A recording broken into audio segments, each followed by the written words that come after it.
kulanti wanaagsan daawadayaal madaxweynaha dalka maraykanka oo la hordhigay qorshe markaas ayatullaahi cali khameyni wiilkiisa iyo weliba wadaadada ku hareersan lagu khaarajinayo. waxaynu idiin haynaa xog soo baxday wax yar ka hor oo warbaahinta dalka maraykanku ay tabinayso. dhanka kale madaxweynaha dalka maraykanka oo meel fagaaraha ka khudbeynayay oo mooday mikrofoonadii iyo kaamarooyinkii inay mar hore tageen ayay kelimadu ka fakatay. waxaynu idiin haynaa video arrintaa ku saabsan, isla mar ahaantaasna iiraan waxa ay tuunsanayd iyo diyaargarowgii loogu jiray inuu iska cad yahay uusan shaki ku jiranin. dhanka kale wararka caalamiga ee ka imaanaya dalka maraykanka laftigooda ayaa sheegaya Donald Trump inuu haatan diyaar u yahay, hadalkan dhegeyso, in iiraan ay cad weyn ay u goyso nuclearkeeda silmigaana ay haysato. arrintaas Tel Aviv ma maqli karto. haddaba aynu ku bilownay marka hore inaynu eegno background information idin siiyo ayaan jeclahay ku saabsan Netanyahu waxaa hortaminta u leh ee gadaal ka riixaya iyo Donald Trump. markaad eegtina labadoodaba waa kaaf iyo kala dheeri. waxa keliya oo ay ku midaysay ee uu markaa Netanyahu uu doonayo iyo waxa Trump uu ku gowracan yahay ayaa kala fog. hase yeeshee lobiga Israa'iil ayaa la leeyahay awoodda ay leeyihiin awgeed Donald Trump ma huri doono arrintan. afkiisana waynu ka dhegeysan doonaa. waa marka u horreysay Donald Trump polling ratekiisa marka la eego sagxadda ayuu qarka u saaran yahay oo popularitigiisii aad ayuu hoos ugu socdaa asagoo sanad iyo wax yar jooga. madaxweynayaasha markii waqtigooda ka dhammaanaya ayaa sidan oo kale lagu qiimeeyaa. asagoo bilow ah ayuu halkaa maraya. maciishadii cirka ayay isku sii shareertay. dhinaca kalena mega oo asaga soo dooratay oo midigta fog u janjeerta waxyaalahay kusoo doorteen waxaa ka mid ahaa immigrationka, maciishada iyo dagaalo shisheeye inuusan ka qayb qaadanin.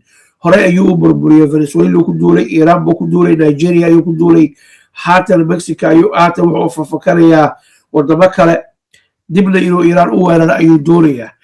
marka waxaa muuqata bayskiisii laftigiisu inay kala jabeen oo ay u arkaan in markaas Donald Trump ninka ay doorteen uusan ahayn, danahoodiina aysan ka dhex arkaynin. sidoo kale waxaa kusoo socda bisha November midtime electionka midtimeka la yirahda ee maraykanka ayaa kusoo socda oo dhacaya bisha November. saadaashuna waxay tahay labada aqalba inuu markaas ku guul daraysanayo oo looga badinayo. xataa haddii mid keliya loogaga badiyo Donald Trump jab weyn ayay u tahay. hadda labada aqalba waa isku haystaa oo muufadiisa ayaa maraqa ugu jirta. Donald Trump dagaal danu uguma jirta ayaa la leeyahay. waxaa intaasu dheer cadaadiska gobolka oogaga imaanaya Erdogan, Turkiga, Sacuudiga, Qatar iyo weliba dowladda dalka Pakistan. intaas masaaxiib dhow ayuu leeyahay, kamana maarmo. by the way, barnaamijkan kan xiga waxaynu idinku haynaa haddii allah awoodda la yidhaahdo khilaafkii Sacuudiga iyo Imaaraadka u dhexeeyey oo weji weyn yeeshay iyo Sacuudiga oo lagu soo duulay iyo qorshaha Sacuudiga uu degayo uu doonayo markaas inuu nuclear ku samaysto. waa barnaamij kale oo gaar ah, dib ayaan idinkaga soo gudbin doonaa. balse mas-uuliyiintan afartan wadan culays weyn ayay ku saareen shirkii maalintii khamiista aha dhacay ee markaa loogaga hadlayey arrimaha Gaza iyo dib u dhiskeeda. fartiinta ay ka wadeen mas-uuliyiintaasu dalkoodii ee Donald Trump sida gaarka iyo Marco Rubio wasiirka arrimaha dibadda loogu sheegay waxay ahayd dagaal Iiraan lagu qaadan dooni mayne ogaada.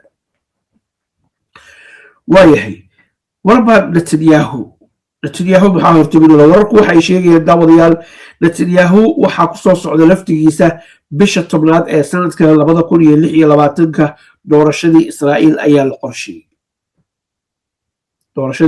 la qorsheeyey. sidaas awgeed waxaa la leeyahay Netanyahu waxa uu doonayaa in Iiraan dagaal lagu qaado, taas oo sababaysa markaas 7 bishii Oktoobar 2023 subaxii Xamaas ay oodan jabsadeen dadkii ugu badnaa ee Israa'iiliyiin la dilay lana qafaashay wixii ka dambeeyey dagaalkii labaad ee dunida iyo markaas Nazi Germany dhibaatadii u geystay. marka Netanyahu arrintaas inuu ka gelgisho ayuu doonayaa oo la soo hadal qaadin oo doorashadii iyo waxa isku soo aadaya sanad guuradii. marka arrin aad iyo aad doorashada saamaynta ugu weyn ku yeelanaysa weeye. sidaas awgeed iiraan oo la weeraro oo dhegta dhiigga loo garo siduu jecel yahay garo waxa ay markaas hoos u dhigaysaa halistii israa'iil ay iiraan markaas ugu yaraan ay ka firanaysay ay ka seexan weyday Tel Aviv. wax uu marka suuqa la yimaado ayuu haystaa oo ku beer la xusado warkuma ku daaqay. qodobka labaad waxa uu yahay arrinta musuqa ee lagu haysto ee aad aragteen maxkamadda la soo istaajiyay wiig walba. wiig wuxuu yidhahdaa waa xanuunsanahay, mar wuxuu yidhahdaa arrimo kale ayaan ku mashquulsanahay oo ma yimaado, mararna waa yimaadaa. arrintaasna siduu ogagardiga rogan lahaa ayuu doonayaa. oo waa idinkii maqlayay Donald Trump inuu lahaa oo ku yiri ama ku canaantay madaxweynaha Israa'iiliyiinta Isaac Herzog inuu markaas pardon siiyo oo ah markaas cafis inuu fidiyo Netanyahu. oo Donald Trump wuxuu rabaa ninkan inuu dib u soo noqdo. marka labada ninu sidaas ayay u kala saaran yihiin xaaladooda ay tahay oo nin walba ay in gubta ayaa hoos taala. haatan waxaynu doonaynaa haddaba inaanu u soo daadegno warka ee warbaahinta Maraykanku ay caawa qortay. in fact warkan saacad ka hor ayaa la qoray, balse intaa ka hor daawade videogan ila daawo. waa Donald Trump oo halkan markaas munaasabadan ku qabanaya ayaa qirtay inuu qorsheynayo Iiraan inuu weeraro, laakiin wuxuu mooday makrofoonadii inay tageen iyo kaamaradii. aan ku daaro hal mar ila dhegeyso. You can leave now. Press. Thank you, press. Thank you, press. Thank you, press. Thank you, press. I can say I am considering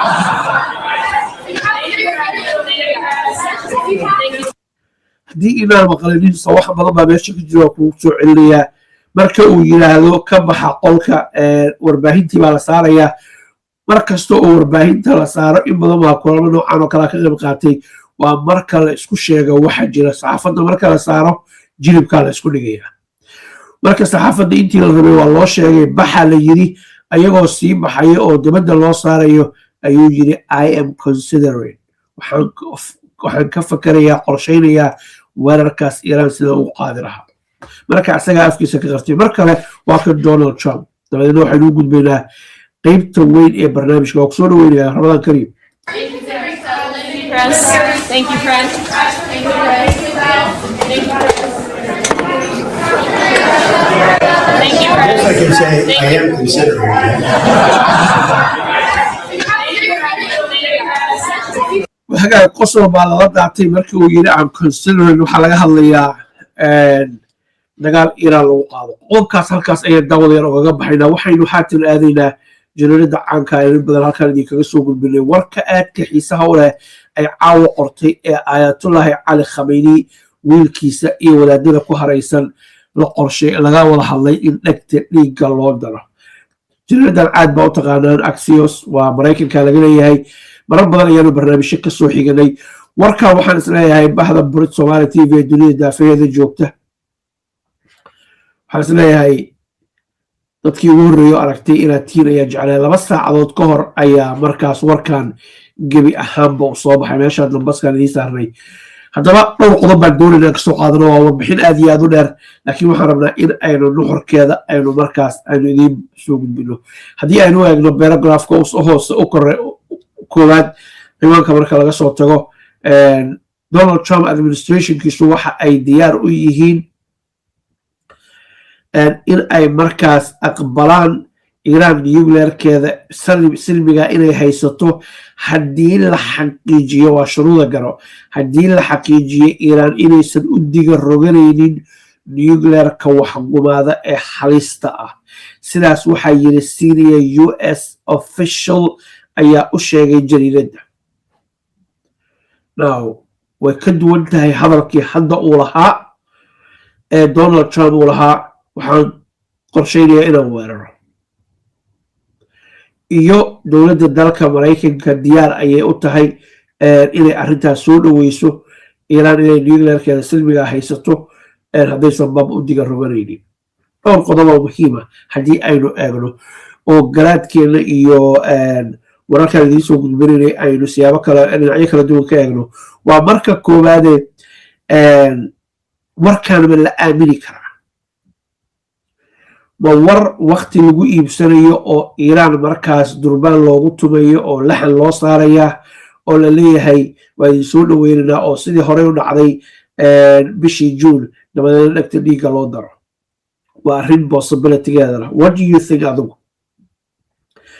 maya donald trump dagaal ma rabo waxa uu rabaa in uu iiraan cunaqabataynta ka qaado qaar ka mid ah kulligeed ma ahan laakiin laga xaqiijiyo iiraan inaysan nuclear u diga roganaynin waxaynu ognahay in horey loo xaqiijiyey iiraan inaysan nuclearka waxgumaado haysanin waxayna sheegtay inay diyaar u tahay in la baaro meesha israa'iil iyadu marnaba aysan sheeganin inay nuclear leedahay in la baarana aysan ogolayn marka arrintan arrin siyaasadaysan ayay noqon kartaa iyo arrin markaas labadaba way noqon kartaa idinka daawadayaasha awayaashii baa garta goyn jiray ra'yigiina nala wadaaga sidee ayaad u aragtaan arrintan haatan soo baxday ee 2 saac gebigeedaba jirta waayahay qodobka kale aynu jecelnahay haddaba inaynu u gudubno daawadayaal waxa uu yahay qodobkan kale ee muhiimka ah isaga laftigiisu waxaan jecelahay inuu idiin muuqdo insha allahu tacaala markaynu isla akhrino isaan isku wada akhrino waayahay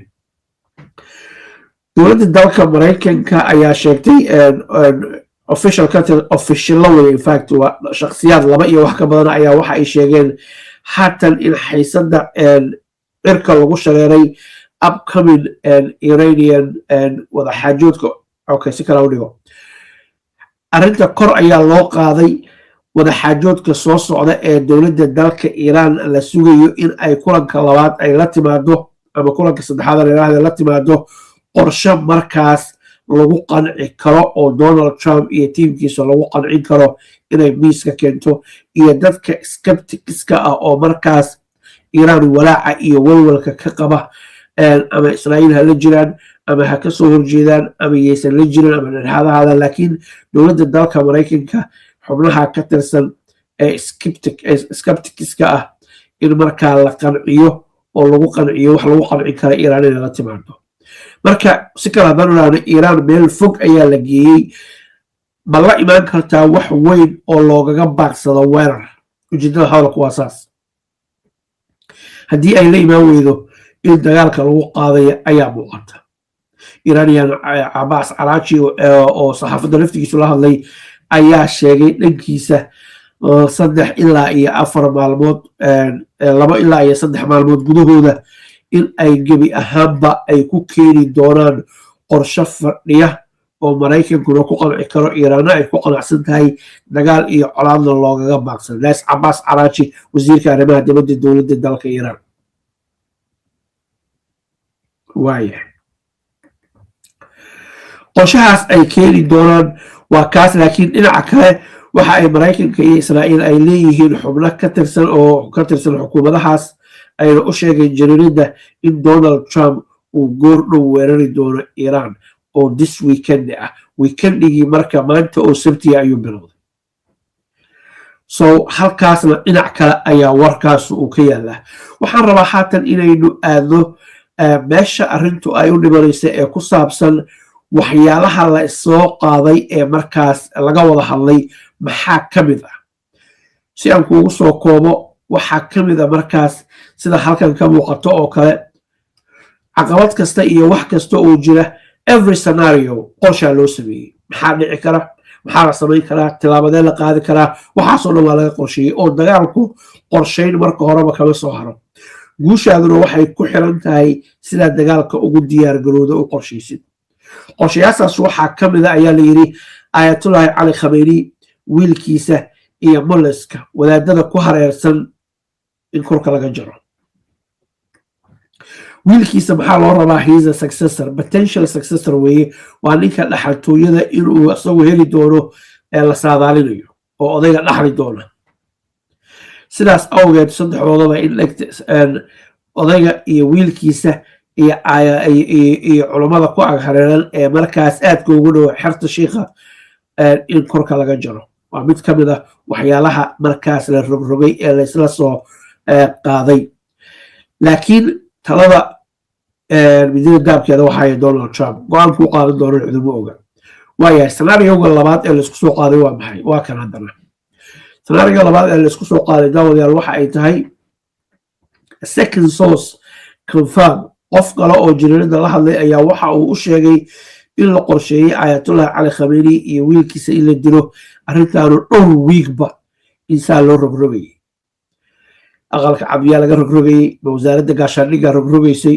oo qorshahan ayaa iyadu fuliso ay tahay ma labadooda isbiirsadaa fulinayay it doesn't say laakiin one thing is clear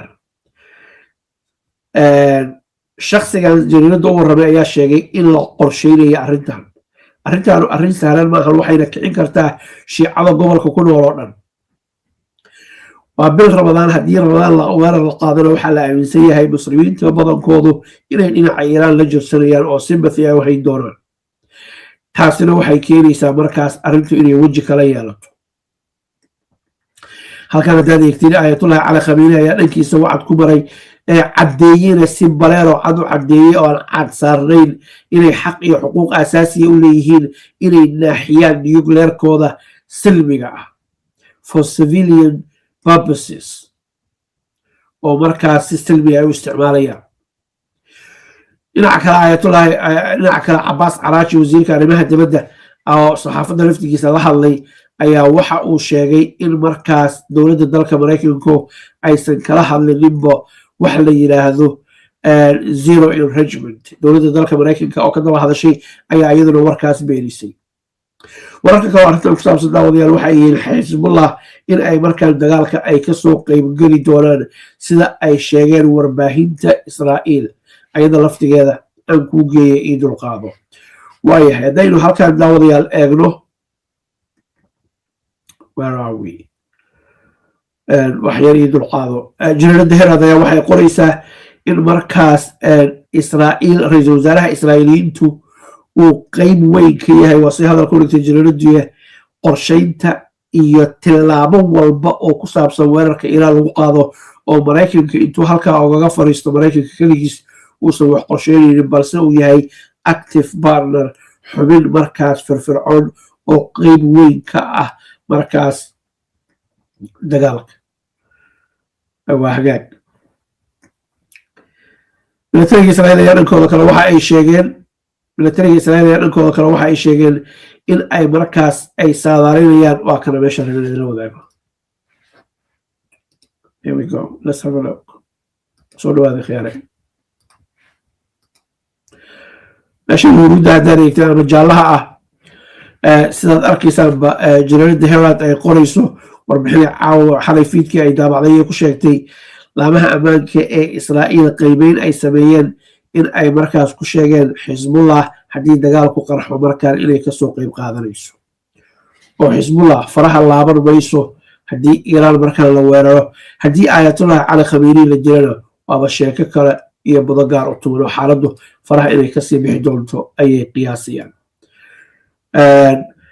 marka dhinaca ka eegtinba dagaalkan inuu qarxayo ama limited ha ahaado ama yuusan ahaanin ayaa muuqata degdega ee mayrimit muddaan sugayo maskaxda ku hayee maantaan helay meeshii aan rabay iyo ma dhaafaan lacagta lagu diro waana nidaamka lacag dirista degdega ah ee mayrimit waa nidaam casri ah oo aad lacagaha uga diri karto dhammaan gobollada Soomaaliya Ethiopia Kenya iyo bangiyada Soomaaliya bangiyada Ethiopia mobilada EFC Sahal Sad Maykash iyo dhammaan nidaamyada mobilka ee lacagta lagu diro haddaba soo degso mayrimit app xawaalada mayrimit app ku dooro ammaano degdeg siimo iyo lacag diris goor kasta iyo goob walba mayrimit app waxaad isticmaali kartaa 24 saac kulanti wanaagsan daawadayaal qodobada wararkaan idinku haynana waxaa ugu waaweyn ciidamada dalka Mareykanka ee dagaalka kula jira dowladda dalka Iiraan ayaa lagu soo warramayaa markii ugu horeysay 150 askari in laga dhaawacay xog ayaynu idinkaga haynaa dowladda dalka Iiraan ilaaladeeda kacaanka ayaa duqeyn isdaba jooga ku wada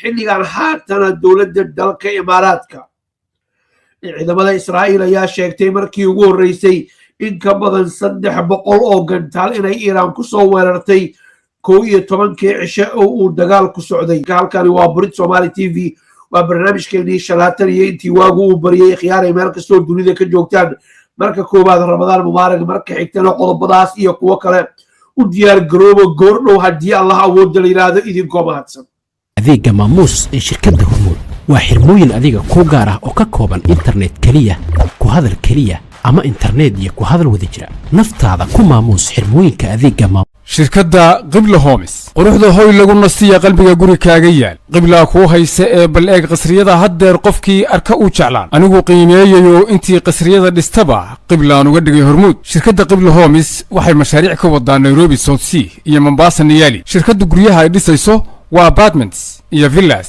waxay ka kooban yihiin 5 bedrooms duplex 4 bedrooms duplex 2 bedrooms duplex iyo sidoo kale 4 bedroom 3 bedrooms 2 bedrooms iyo 1 bedroom oo caadi ah guryaha qaar waxa ay leeyihiin qolka shaqaalaha qaabka shirkaddu guryaha u dhisayso waa qaab casri ah oo Turkish style ah guri kastana waxa uu leeyahay masjid madaraso swimming pool gym playground meelaha lagu caweeyo sitting areas wiishashkii motor automatic ah ceelbiyood internet parking supermarket pharmacy cafeteria security guard iyo CCTV camera iyo dhammaan facilities kale ee gurigu u baahan yahay shirkaddu haddaba waxay ugu baaqaysaa macaamiisha inay samaysay beecdhimis soconaysa muddo 5 bilood oo u dhiganta 150 maalmood iyo fursad qaali ah wixii intaa dheer waxa aad la xiriirtaa maamulaha sare ee shirkadda Sheikh Liibaan Cali adigoo u sii maraya nambarka shaashada saaran waa Qibla Homes iyo qiimo macquul ah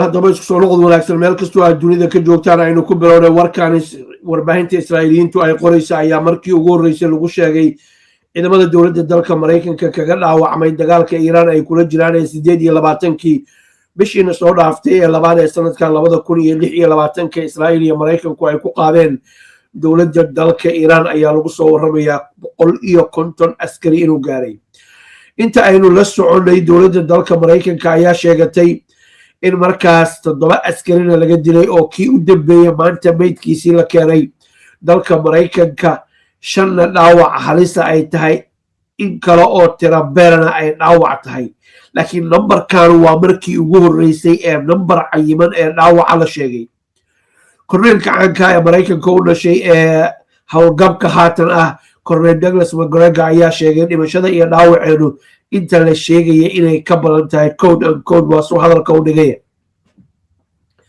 dhimashada iyo dhaawacu way ka badan tahay intaas ayuu jira khasaaraha nafeed ee dagaalka naga soo gaaray isla mar ahaantaasna taariikh fog oo dheer ayaanu leenahay dagaalkii koobaad iyo kii labaadba waynu qarinay ayuu yiri si dadka loogu diyaariyo markaas khasaaraha soo gaaray oo tartiib wax loogu sheego si kastaba ahaatee General Herald ayaa qortay maqaalkan ay ku sheegayso 150 askari markaas in lagaga dhaawacay dagaalka dhanka kale daawadayaal warka hoostiisa yaala qaybaha dambe ee barnaamijkeena ayaynu ugu tagi doonaa haddii alla yiraahdo dhanka kale dowladda dalka Imaaraadka ayaa sida halkan idinkaga muuqataba ayay dowladda dalka Iiraan waxa ay la beegsatay barrage of ballistic missiles waa tirabel gantaalo ah ayay la beegsatay noocooda missiles la yiraahdo difaaca cirka ee dowladda dalka Imaaraadka ayaana markaas ku dadaalayay in ay gantaaladaas ay ka hortagaan xog ay soo dhigtay wasaaradda arrimaha gudaha ee dowladda dalka Imaaraadka Carabta ayaa lagu sheegay inay dowladda Imaaraadka Carabtu ay heegan tahay saacad walba iyo daqiiqad walba markaas duqeymaha ogaga imaanaya dalka Iiraan sidii dadkeeda iyo dalkeeda ay ogaga difaaci lahayd dhanka kale daawadayaal Bahrain ayaa sida oo kale iyo Kuwait wajahaysa saacadihii la soo dhaafay iyo waliba boqortooyada Sacuudiga dowladda dalka Iiraan waxa muuqata in ay doonayso in ay markaas cadaadis saarto wadamadan duqeyna ay raaxada ogaga qaado si markaa Mareykanku dhabaa hadda uu socdo uu ogaga weecdo oo caalamku markaas dhaqaalihiisu hoos ugu dhaco wasiirka arrimaha dibadda dowladda dalka Iiraan Jalla Abbas Araghchi ayaa sheegay maadaama gantaalada Iiraan aysan dhulka Mareykanka aysan gaarinin meeshan soko u dhow inay joogto iyo jacda ay ku haynayaan aysan weerar ku ahayn waa soo hadalka u dhigay wadamada Carbeed ee ay walaalaha ay yihiin dagaalku intuusan bilaaban ka horna telefoon baan kula hadlay ayuu yiri wasiirada arrimaha dibadda oo wadamada jaarka aynu nahay oo dhan waxaan u sheegnay inaanan ayaga weerar ku ahayn laakiin dhulkooda haddii laga soo weeraro annaguna weerarka aynu qaadayno waa hagaag daawadayaal soo dhawaada waxaa noo soo socda ciidamada Israa'iil oo markii ugu horreysay sheegtay 300 oo gantaal inay Iiraan ku weerartay tan iyo intii dagaalku u socday Israa'iil kuwaas oo markaas geystay khasaare naf iyo maal intaba oo aynu u tagi doono iyo waliba Iiraan oo markaas Strait of Hormuz miinooyinka badda ee maraakiibta halista ku ah la sheegay inay dhigtay iyo Trump oo qayla dhaan caawa soo diray. waynu u tegi doonaa qodobadaas balse kan aynu isla eegno marka hore. safaaradda dowladda dalka Maraykanku ay ku leedahay agagaarka airportka Baghdad ayaa la weeraray sida Al Jazeera ay tabinayso. isla mar ahaantaasna meeshan waa markii saddexaad ee markaas in la weeraray aynu maqlayno oo weerarkaas markaas lagu hayo oo kooxa markaas dhinaca Ayatullahi la khaarijiyay ee dowladda dalka Iran ayaa markaa loo nisbaynayaa weeraradaas in ay markaas ay ka dambeeyeen oo weerarka ay qaadayaan.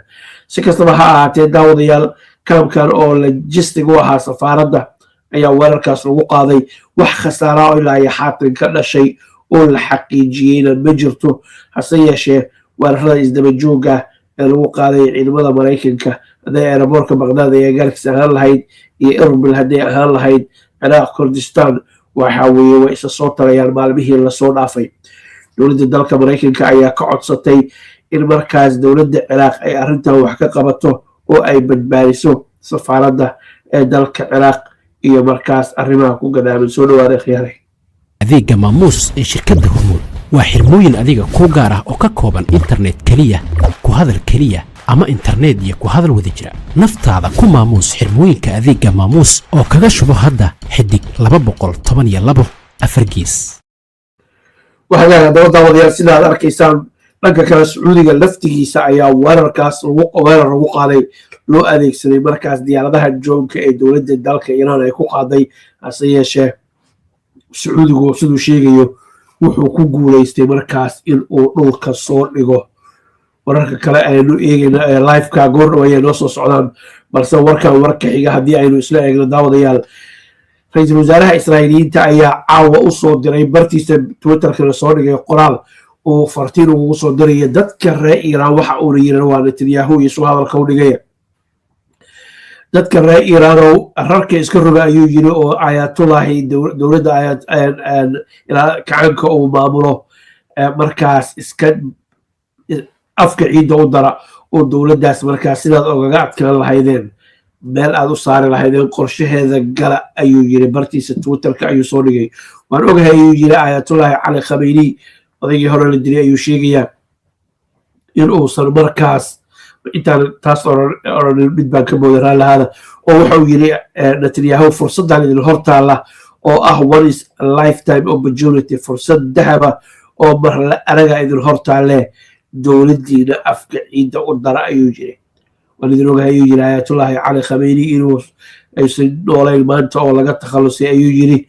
ha ogolaanina mid kale oo kii oo kale ah. he calls him tyrant. markaas waa soo hadalka u dhigay oo kale inuu idin bedela ha ogolaanina ayuu yiri. so you must act now. hadda waa inaad ficil la timaadaan aad dowladdiina markaas aad ku ridaysaan aad cawda u jaraysaan. waxaynu idiin abuuraynaa fursaddii aad arrintaas ku ogaga dhabayn lahaydeen ayuu leeyahay Netanyahu. marka waqtiga ku habboon uu noqdo kaas oo soo degdegaya fast approaching ah in aad markaas aad u diyaar garowdaan saad fursadda odigu gacanta aad ugu dhigi lahaydeen oo ayatiinkiina aad uga talin lahaydeen. warkan ayaa kusoo beegmaya xilli 11 cisho dagaalku caawa dagaalka 12 cisho ayuu galayaa. Israa'iil iyo Maraykanku duqeymo isdaba joog ah ay Iran gudaheeda gaar ahaan caasimadda iyo agagaarkeeda ay ka fulinayeen.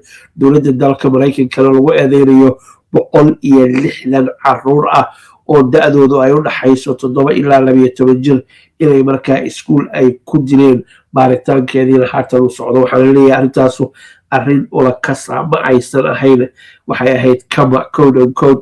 baaritaanka aynu ka horsugno kalsoonida baaritaanka lagu qaba intee ayay la eg tahay waanu arki doonaa.